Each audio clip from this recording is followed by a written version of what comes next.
On the chilly evening of November 24, 1971, Thanksgiving Eve, the soft glow of Portland International Airport illuminated the tarmac as travelers hurried to make it home for the holiday. Inside the terminal, Northwest Orient Airlines Flight 305 prepared for its short hop to Seattle.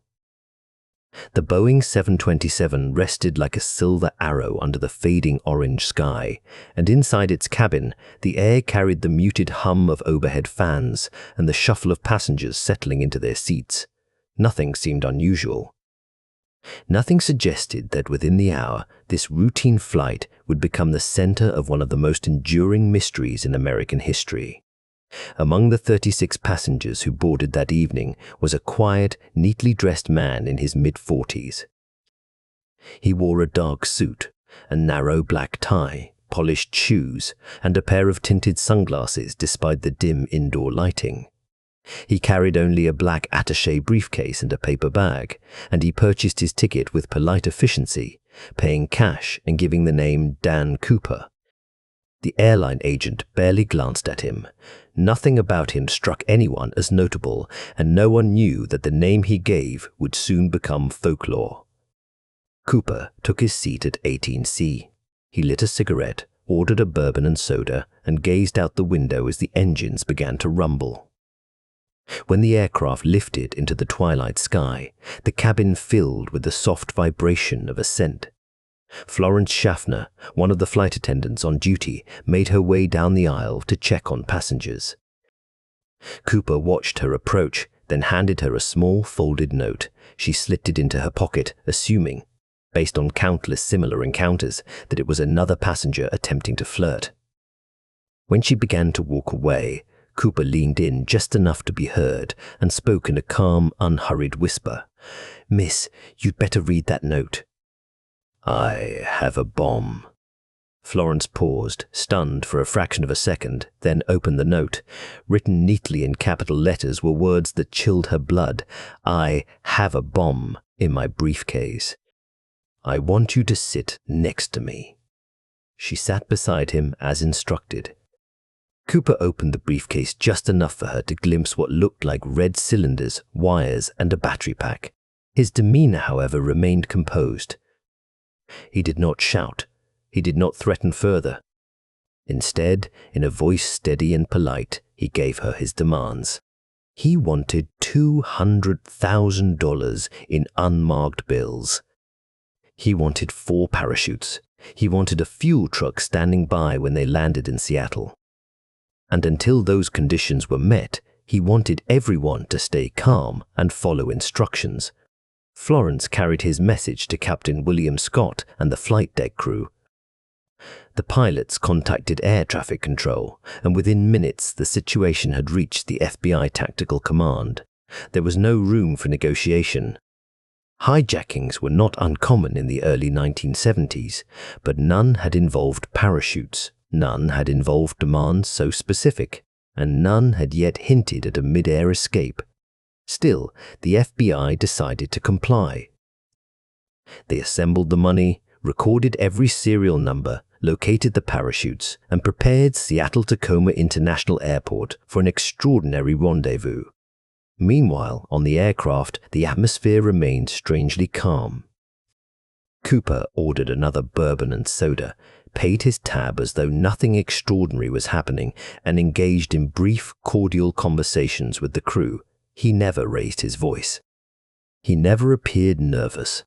He even made small comments about the best way to refuel an aircraft and the mechanical operation of the 727's airstair details that suggested a working familiarity with aviation. The passengers, unaware of any danger, assumed the delay was mechanical. At 5:46 p.m., Flight 305 touched down in Seattle. The runway was dimly lit, and emergency vehicles waited at a cautious distance. Under Cooper's instruction, the aircraft taxied to a remote corner of the airport. The cabin lights dimmed, the window shades closed, and the tension among the crew mounted. FBI agents placed the ransom money and parachutes onto fuel trucks, and ground technicians began the refueling process. For nearly 2 hours, the plane sat in eerie stillness. When the money and parachutes were delivered, Cooper inspected the bags with precise attention. Satisfied, he allowed the passengers to leave. Women, men, and children filed off the plane, many still unaware of the crisis they had been part of. Freed from the cabin, they stepped into the brisk November air, grateful but confused. Only the flight crew remained on board. Captain Scott, First Officer William Rataksak, Flight Engineer Harold Anderson, and Flight Attendant Tina Mucklow. Cooper instructed Scott to set a course for Mexico City, specifying that the plane fly at 10,000 feet, remain below 200 knots, and keep the landing gear deployed. Most unusually of all, he insisted that the rear airstair remain extended after takeoff, something only possible on the Boeing 727, a detail few passengers or even pilots would ordinarily know. Shortly after 7:40 p.m., Flight 305 lifted off again into the stormy night. Rain pounded the fuselage. Wind shear rattled the wings. Somewhere in the darkness over the forests of Washington state, the cockpit felt a sudden shift in pressure, like a gentle but unmistakable bump. The crew believed this was Cooper making his leap. When they landed in Reno for refueling as he had instructed, the airstair hung open, buffeted by the wind, and Cooper was gone. The FBI launched a massive investigation code named NORJAK Northwest Hijacking. It became one of the most expensive and exhaustive manhunts in United States history. More than 800 suspects were examined. Thousands of interviews were conducted.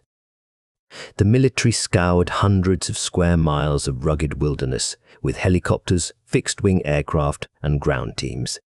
They searched riverbanks, farms, logging roads, and mountain slopes.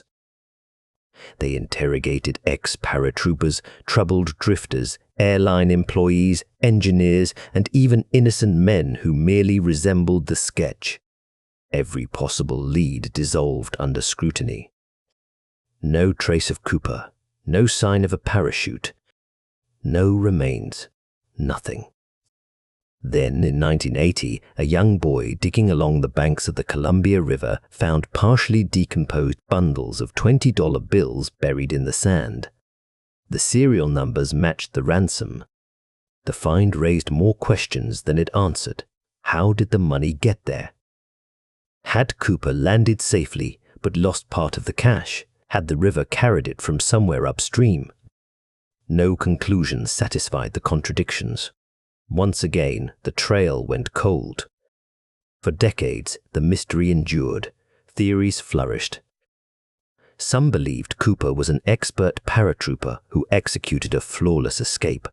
Others argued no man could have survived jumping into a freezing storm at night with consumer-grade parachutes and no visibility. Some suspected he drowned. Others insisted he walked away and lived under a new identity, perhaps overseas, perhaps in a quiet American town where he lived out his years as an anonymous retiree. Time passed. The case aged. Agents retired or died. Files were digitized. Evidence sat in climate-controlled vaults. New theories emerged with every book, documentary, and amateur investigation. For every suspect, there was a sticking point that never aligned, a scar in the wrong place. A background inconsistent with the ransom bills, a parachuting record that contradicted the conditions of the jump. Every trail collapsed under scrutiny, leaving Cooper suspended in a realm between myth and reality. And yet, one cannot help imagining how the case might unfold with the technology of 2026. Artificial intelligence might comb through FBI Crime Data Explorer logs and detect anomalies in financial activity linked to those serial numbers. High-resolution image analysis systems might take the eyewitness sketch, apply facial aging algorithms, and generate thousands of possible matches across government databases. Predictive descent modeling could calculate wind vectors, temperature gradients, and flight path deviation to estimate a precise landing zone. AI-enhanced behavioral analysis could go beyond simple profiling. identifying suspects whose speech patterns, microexpressions, and behavioral traits align with Cooper's calm, meticulous demeanor. Still, even with such tools, the possibility remains that Dan Cooper, who later became immortalized under the incorrect media title D.B. Cooper, might still slip through the grasp of any algorithm. Some mysteries resist resolution not because clues are missing, but because the truth rests somewhere outside the boundaries of what we expect. Cooper was calm, deliberate, and thoughtful. He prepared for a scenario few would dare. Perhaps he was a former military man who used his experience one last time for a daring, almost cinematic act. Perhaps he was an ordinary individual who crafted an extraordinary plan. Perhaps he died within minutes of his jump, his fate claimed by the merciless mountains. Or perhaps he lived, changed his life, and kept his silence. Only one man ever knew for certain, and he vanished into the night with a kind of poetic finality. As the decades slipped by, the legend grew. Cooper became a folk hero to some, a symbol of rebellion and cleverness. To law enforcement, he remained a wanted fugitive. To historians, a puzzle missing its final piece. Families and researchers dedicated years of their lives to solving the mystery. Hundreds of suspects were proposed, none conclusively matched. Some confessed falsely for attention. Others had details that seemed promising but ultimately fell apart. The case became less an investigation and more a cultural phenomenon, an American enigma woven into the country's storytelling fabric. Documentaries dramatized his leap. Writers romanticized his motives. Podcast hosts debated theories late into the night. Pilots studied the tactical feasibility of his escape. Parachuting experts recreated the jump under controlled conditions. Everywhere the mystery expanded, but nowhere did it resolve. The truth remained stubbornly out of reach. In the end, what remains is the image of a man seated quietly on a plane, his sunglasses reflecting the dim cabin lights, his voice calm, his plan both daring and strangely courteous. He did not harm a single person. He treated the crew with politeness. He paid his drink tab. He requested the crew members be seated safely in the cockpit before he opened the airstair. He maintained composure from start to finish. Whether one views him as a criminal, a folk icon, or simply an enigmatic figure from history, he stands apart from the typical hijacker profile of the era. One can imagine the rain hammering against the fuselage that night, the wind roaring in the open hatch, the smell of jet fuel mixing with the cold air, and Cooper fastening the ransom money to himself with quiet determination. The crew in the cockpit, tense and silent, feeling the sudden shift in pressure as the hijacker stepped into the void. Then, the night swallowed him whole. Perhaps the future, with its relentless march of technology, will someday reveal what became of him. Perhaps a forgotten letter will surface, or an overlooked fingerprint will match a record long considered irrelevant. Perhaps a family will open an old trunk in an attic and discover a faded parachute, water-damaged bills, or a confession penned in a shaking hand. Or perhaps time will guard the secret forever, refusing to surrender the truth. More than 50 years later, the mystery persists, not because the case lacks evidence, but because the evidence defies conclusion. A man whose true identity may never be known boarded a plane, carried out one of the boldest hijackings in aviation history, and vanished. The world continues to search, continues to speculate, continues to wonder. And so, as the story endures, it invites each of us to ask a question that has lingered for generations. What truly happened to Dan Cooper? Did he fall to the storm, claimed by the wilderness? Did he crawl through mud and forest, shed his gear, and vanish into society unnoticed? Did he watch the FBI's efforts from afar with quiet amusement? Or is his story, like so many legends, simply destined to remain a whisper on the wind? Only time or someone, somewhere, holding the missing truth can ever answer that final question. Until then, the man known as D.B. Cooper remains an unresolved echo in American history, a testament to mystery itself, and a story that refuses to fade with age.